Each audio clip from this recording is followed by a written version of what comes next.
Gentlemen, I think we just want to start off something a little bit more light. We've talked about a lot of themes regarding brand loyalty today so far, and brand loyalty programs and how we're utilizing those to grow customer base and service our customers. But I would love to hear from you all about outside of your own organization's loyalty program, another program or even just a brand that you feel harnesses loyalty quite well.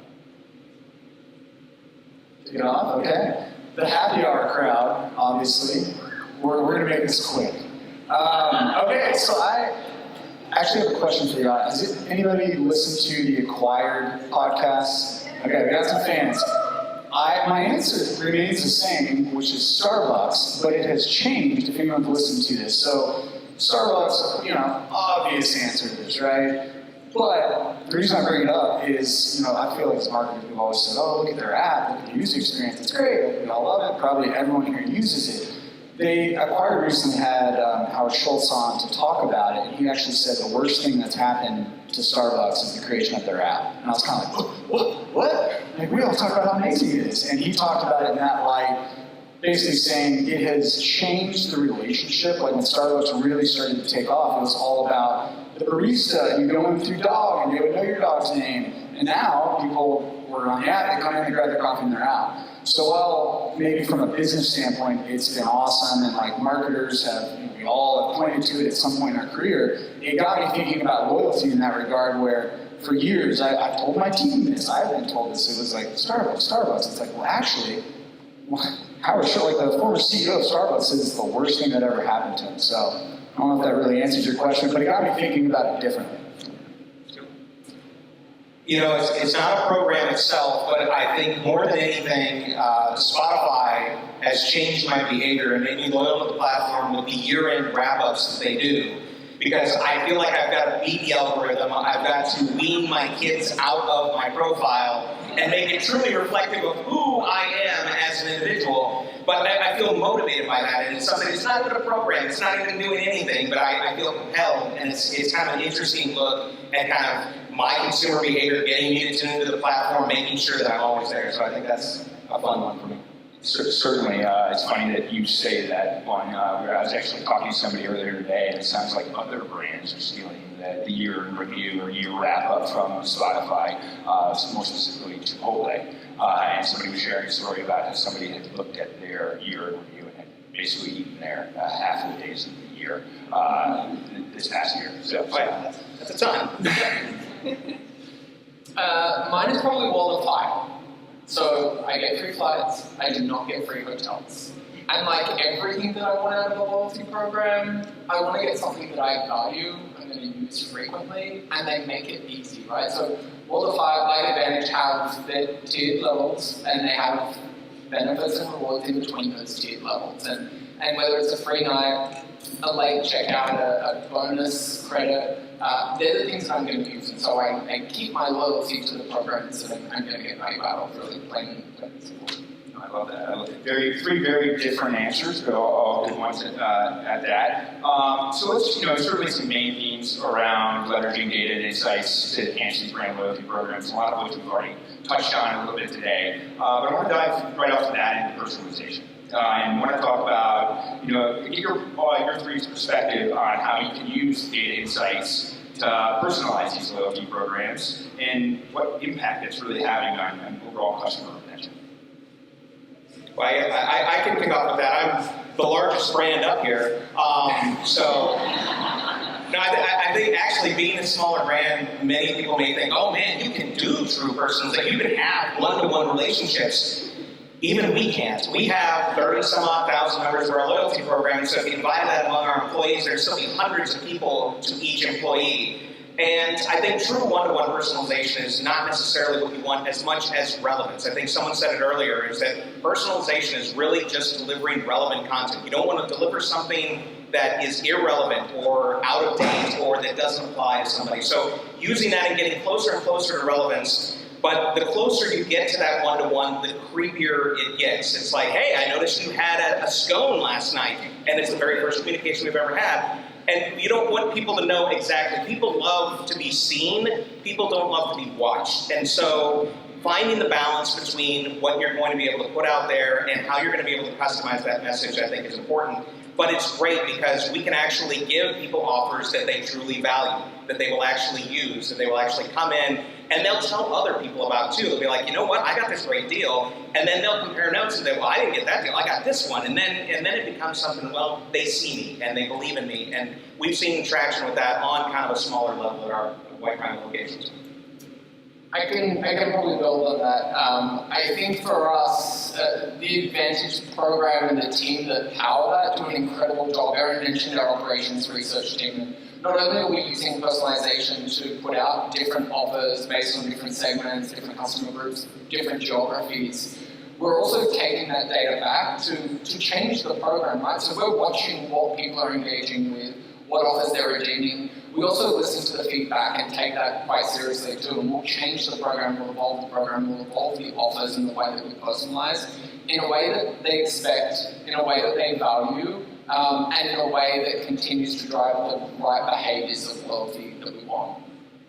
Yeah, and I would just add too, we're really fortunate that fans of the Cowboys, they give us a lot more data than I think, I came from the CPG brand, and you traditionally maybe get. You get people that say, oh my gosh, I'm a Dak Prescott fan, and X, Y, and Z, and I wear a large jersey, and blah, blah, blah. So we're fortunate to be able to get a lot of that without trying hard. The hard part is what we do with that then, and how do we try and start to personalize, not get too creepy. Also understand what makes an impact. Just because we can get to like a finite personalization level, it might not be worth the effort. So that's actually where we sit now, is like, how do we make sure we're being relevant above all things, and figure out where that kind of balance is versus going a million miles deep and you're like, well, that took weeks and weeks of work and the whole team worked on it and it really didn't change anything.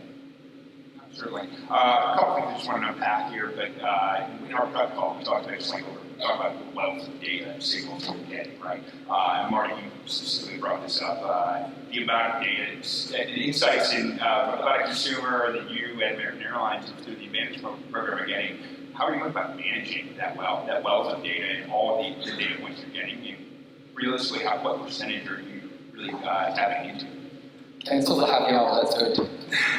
I think people give us data to use for two very different purposes. They give it to us through the Advantage program so we can reward them, make their travel experience better, and give them those rewards, right?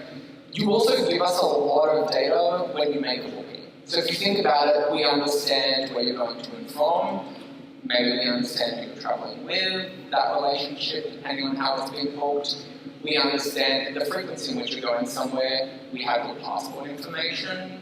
We have your special meal request, right? And a lot of things can be inferred, deferred, included or excluded. And one of the things that we're very protective about is not using any of that data at all that you've given us for a flight booking for anything other than serving that flight booking. So we keep it isolated, we keep it siloed specifically. So as we think about as brands and bringing the data together and keeping it together, yes, we need to understand who the customer is so that, as Caroline mentioned, if there's a delay, we can service you and get you back on the road in the air as quickly as possible. But actually for us, keeping some of that PII data separate is really important for us. So we will only use what you've given us permission to use, and in most cases we take an even further conservative view of that. And so again, it's not overly creepy, it's not sort of overstepping that boundary, because we're the first ones people will point to if that happens, or if they even feel like that's happening. Certainly. So we talk about, Joe, you brought up as well, relevance, right? And that's a big factor in personalization. So at your organizations, keeping data fresh is certainly pertinent and it has to be a heavy focus. So how are you combating that or working on that and ensuring that you're able to keep things fresh enough so you can be personalized? Well, as a QSR, we're really fortunate in the fact that we have a lot of first-party data. We have sales data every day that we're able to see. We have the loyalty program data. But I think the way that we keep it the freshest is we have frequent communication and frequent reach out with our consumers. Every point of communication is a data point for us. Are they opening the emails? Are they redeeming the offers? Are they coming in? Are they changing their behaviors based on things that we've said? And we can analyze that and see, well, that's no longer working and people are getting disengaged from the program. We look at the percentage of people that are using the app in our loyalty program in a transaction and seeing if that's staying steady or going up. And if it's going down, those are opportunities for us to kind of say, we've got to dig in and do some troubleshooting on those individual items. I think the other thing is, too, we've made a very conscious choice at White Rhino to, as we built our loyalty program, we are only asking for data that we plan on using. We're not asking for extraneous things. We're not collecting extraneous things, mainly because when we need to go back, we'll be able to say, yeah, there's something that we need to know, and this is how it's going to benefit you.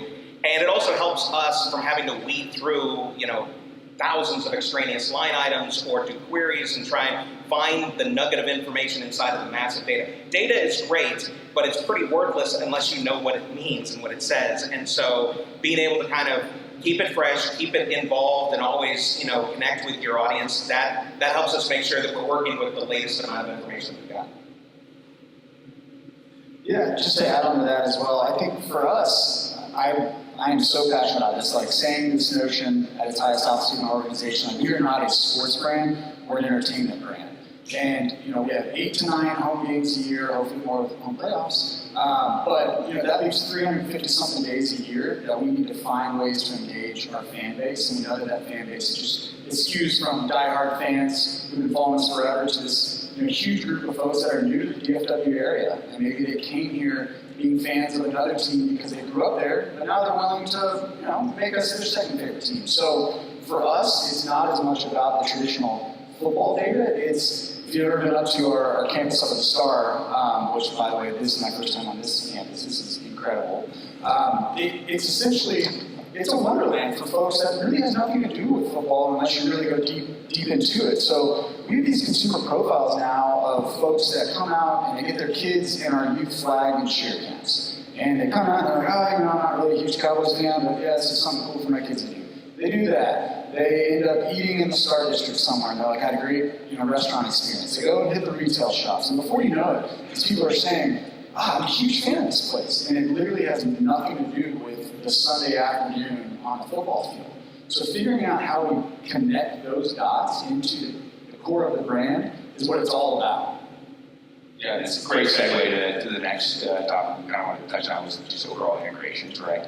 And certainly first-party data and data you can access from your own is very, very, very, very rich, right? But how else are you integrating multiple outside data sources and to help create that more comprehensive view or help fill gaps from your overall data collection strategy?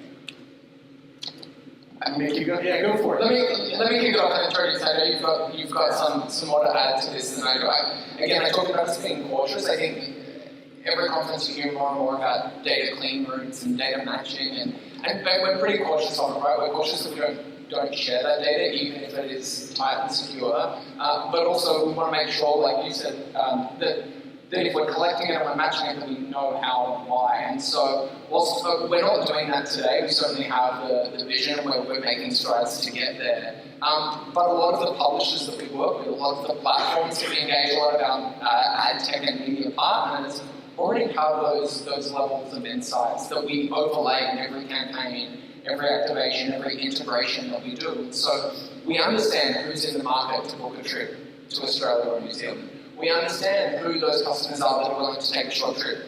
And they're not even insights that are coming from us, they're coming from our partners. So when we're looking at our media plan and our advertising strategies, that's actually core to how we're making those decisions, because that's an added layer that helps us see outside of our own ecosystem. And I think that's key, not only retaining the loyalty of our existing customers, but also driving net new to the brand. Okay, any fantasy football players in the audience?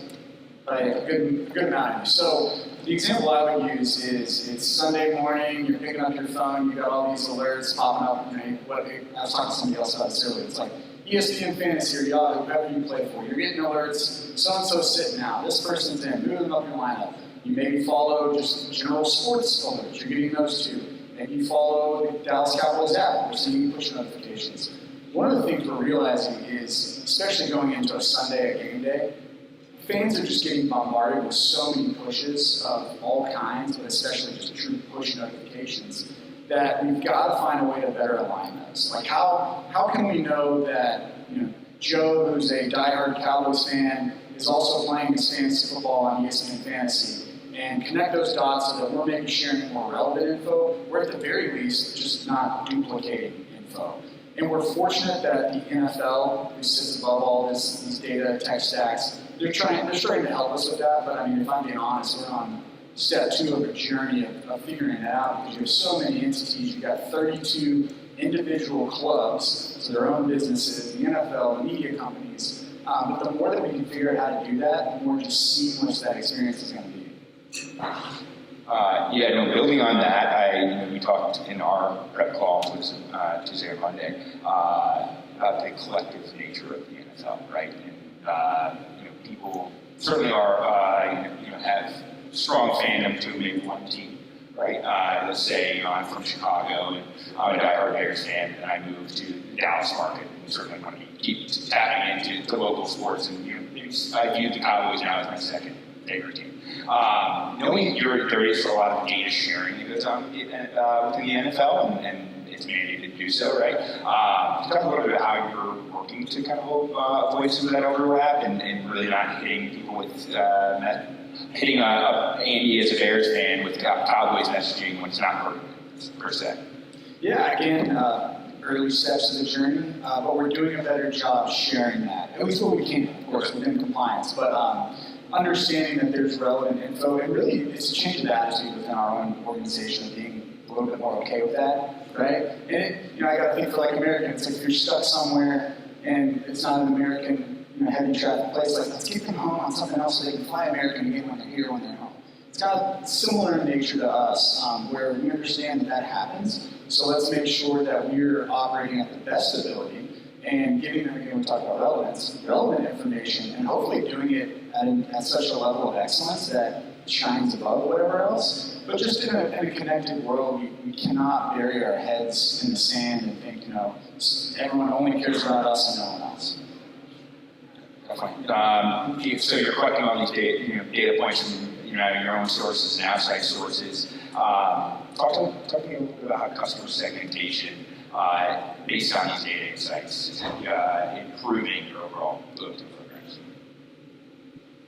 Well, I would say so. Personalization is about relevance. I think segmentation is really about prioritization. And what we're able to do with our customer segmentation in our app, we are able to see kind of relevant transactions. How recently have you visited? How much are you investing in our ecosystem? Are you engaged with us? And we can break them down and we can serve up specific messages and focus our resources on trying to recapture the largest segment of business, whether it's driving additional trips from our loyalists or it's recapturing the lapsed users. So I think the segmentation side for us is really important for doing that. What's interesting in kind of the smaller brand and in the loyalty sense, I grew up in a CPG world where segmentation, you built a target profile. That is your one customer, your bullseye that you're buying all your media against, and there was a halo, and then there were the adjacents, but you wanted that one customer, and that was the same profile everywhere. With loyalty, I can carve it up. I have 15 different locations. I can look by location. I can look by day part. I can look by day of the week and by what people are doing to create multiple segmentations to serve multiple different problems and solve them. And so I think going in with an idea of what you want to solve, what is your hypothesis about your business, and then breaking it down from there, what segment's going to help you solve that the best, that's made us very efficient in our spend. And our budgets, are astronomical, being, a local coffee company, but we're able to make good impact with what we do have. And then they go and move segments, and then they change segments because their life stage changed, or in our case, they're a business customer, then they became a pleasure customer, and then sometimes on the weekend they're a leisure customer, and then they go back to the business customer during the week. And so for us, finding ways and signals, if you like, that we can identify those different behaviors and attributes, and not make the assumption that just because you're in Dallas, you're a Cowboys fan, or because you fly every Friday and Sunday that it's a leisure trip. Maybe you do work on the weekend somewhere remote. And so finding those ways, getting the signals back, as we talked about, so that our models can learn, and then we can understand what's relevant for you based on what you're telling us and not making those assumptions, I think is the biggest thing, that keeping them fresh, keeping them evolving is one of the challenges for all brands with a lot of data. No, so definitely. So you talk about getting the signals back, right? You talk about using those to take action and iterate and adjust approach potentially for future campaigns or future build outs of your loyalty program.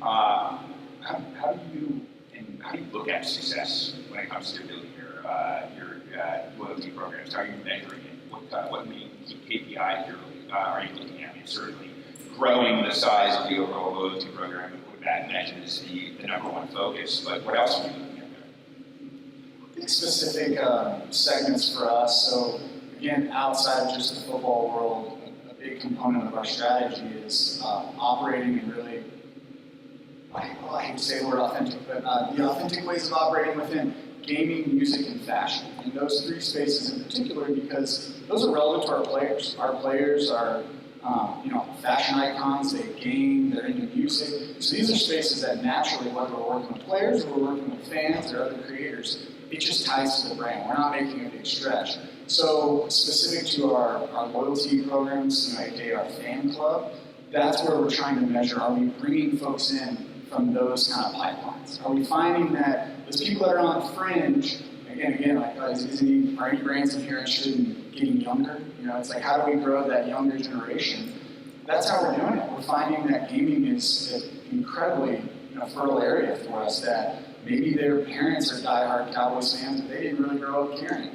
But they're huge gamers, and they're somehow attached, so let's pull them in naturally. So at the end of the day, absolutely, number, overall number, but specifically within those kind of pillars or verticals, if we can really start to see some movement, then we can start to double down even more. Yeah, I think the overall engagement is really big too. Like growing the top line, you want as many people in the program as possible. For us, it's super easy to get people to sign up. It's free, and you're going to get something in return. But the way we measure success is by looking at the people. Are they actually redeeming the rewards? Are they earning rewards at a higher rate? Are they coming in? Are they using their app in order to log in and engaging with us? And if they're not engaging with us, that's the sign that we're not providing the value that they need. And so, we'll attack that and go after that. Sales is great. The number of people in the promotion are great, but how well they're using it, how many people are moving from churned or like strangers and into our loyalists and regular customers, those are kind of the bigger measures of success for us at Black Diamond. So taking a step outside of loyalty programs, right, and loyalty program channels, how are you using these data insights for just reaching new, existing customers in more of a paid fashion? So our own channels are very effective and have a huge reach, and our teams do an incredible job of optimizing those.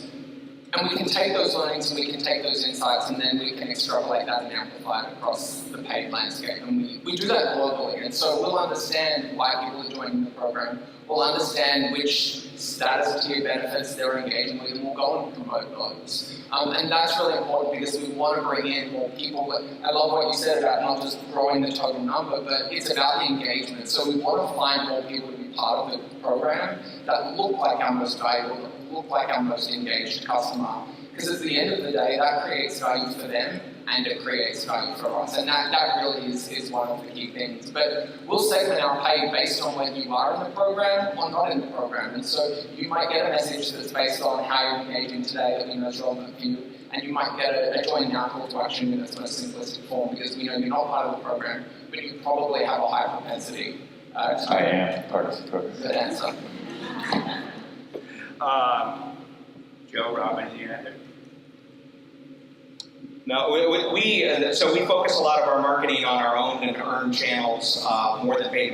We do spend a little bit in paid, but it's not necessarily informed by the loyalty program because we don't collect a lot of demographic information that way. We do a lot of look-like audiences from our competitive data, our independent brand studies where we look at who is shopping us, who is coming to us, and who is going to our competitors, and trying to find more kind of conquest audiences that way. But it's not necessarily tied directly into the loyalty program on a smaller basis. But it can still help your loyalty program, even if you have a small brand.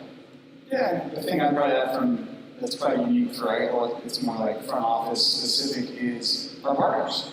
American, PepsiCo, something insurance, that is why our partners work with us, and that's our responsibility to our partners is to figure out how to use our data and put them together. So if it's an advantage promotion, and had said plenty of those meetings, it's like, how do you Cowboys help us get new signups for Advantage? Well, let's go back, let's dig into the data. What are we doing? What do our audiences look like? How do, there's gonna be overlap, there's not overlap. So that's a different, that's the other side of the equation. That isn't just us, Cowboys pushing our own message. It's how we push them together that ultimately hopefully benefits our partner and also benefits us.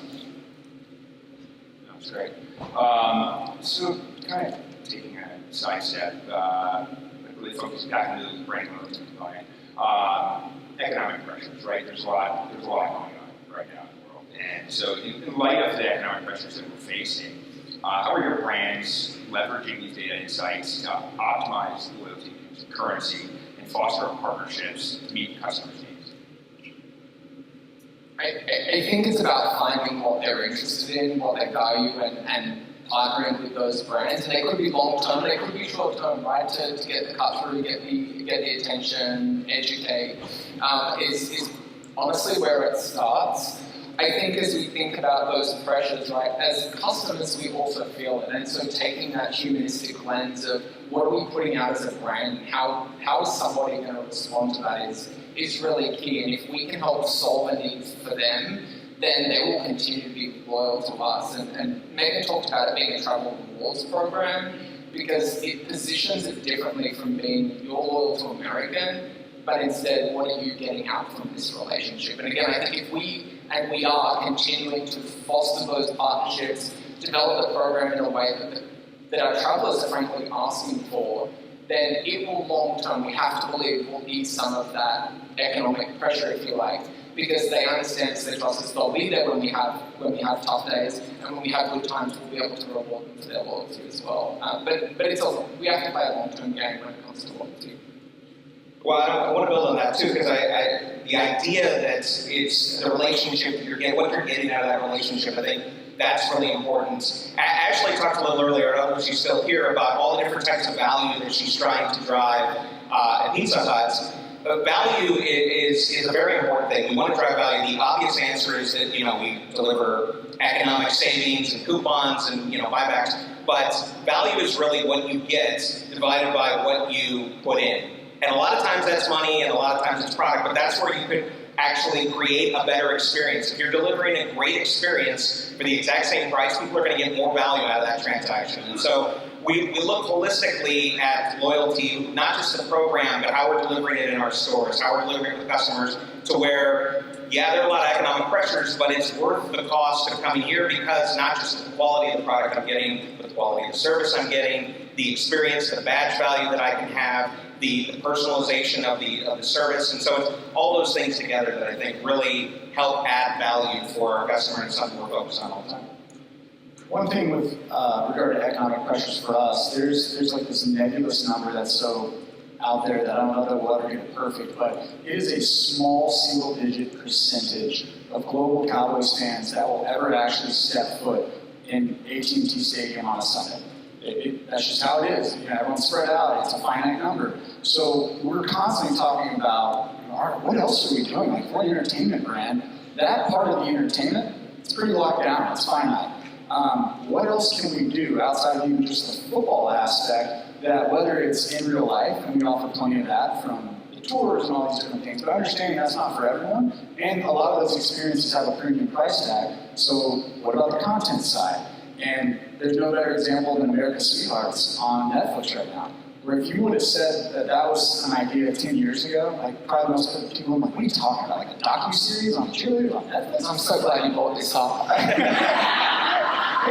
It is cultural topspin. So find ways to do that. Yeah, we have to do more of that. We have to take those risks and be willing to stretch on them. And not everything's gonna strike gold, but when you find it, you just keep going. It helps bridge gaps too. My daughter hates football, loves the series, always on her iPad. So yeah, certainly economic pressures are an overarching challenge, but give me some line of sight into other challenges you're facing, or maybe ones that you've faced that you've overcome in regards to brand loyalty programs of late. I think noise. So while I've been in the session today, I think I've gotten at least 6 different text messages offering me dollar popsicles, special ticket offers. We're constantly bombarded as consumers, and coming up with something that is going to be authentic and important to your customers, without it being noise, but being frequent enough in order to drive them in. It's that balance of, you know, being present but not always there, and not always in someone's face. And so I think finding that balance, finding a way to cut through the clutter and do that sort of thing, that's one of the biggest things as we continue to have more and more messages towards us. The elephant in the room, I'll just say winning a Super Bowl. That would help. There's no way to hide from it. It's like winning on the field does help. It helps everything. But again, like, we don't control that, so we got to control what we can. But what we do have to be is ready for it. And I think that's the key. I've heard that from colleagues at the Chiefs, who before they went on their streak, you know, were they ready to just pour gasoline on that fire? And then they end up with Taylor Swift on top of it, and it's ridiculous. But we have to be ready for that, and I guarantee this will be the year. So you heard it here first. But no, I mean that's going to be a big day for us. I think for us in the loyalty space, imitation is the greatest form of flattery. And so when we reinvented and we changed the structure of the program, and then other programs change, and not just in the airline space, right? To be similar, then all of a sudden you're in the sea of sameness again. And so for us, continuing to reinvent the program, to evolve it, to build it so that it stands out, but again, going back to providing value and what the customers want, our travelers want and need, is really key in keeping focused on that. I think our differentiated experience and then what we can unlock on the ground, in the airport, and in the air through the program is also key. So we've made a number of changes in the last 12 months that reward people just for being an advantage member.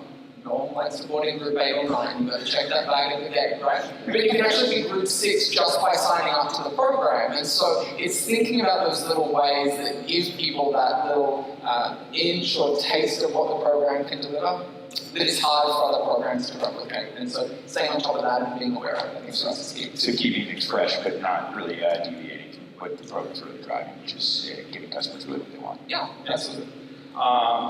Well, I was just going to say, I think brands undervalue the currency they have and things that they can offer without partnerships or without monetary rewards. A lot of the people who sign up for them love the brand and would love to have access in ways that people wouldn't, where it's early adoption. I think we heard earlier on some innovation, being able to board a little bit earlier, being invited into a panel to hear what their thoughts are on how to make a brand better. Those are very simple ways to drive great relationship engagement that don't really cost anything. People really, really value them. So. All right.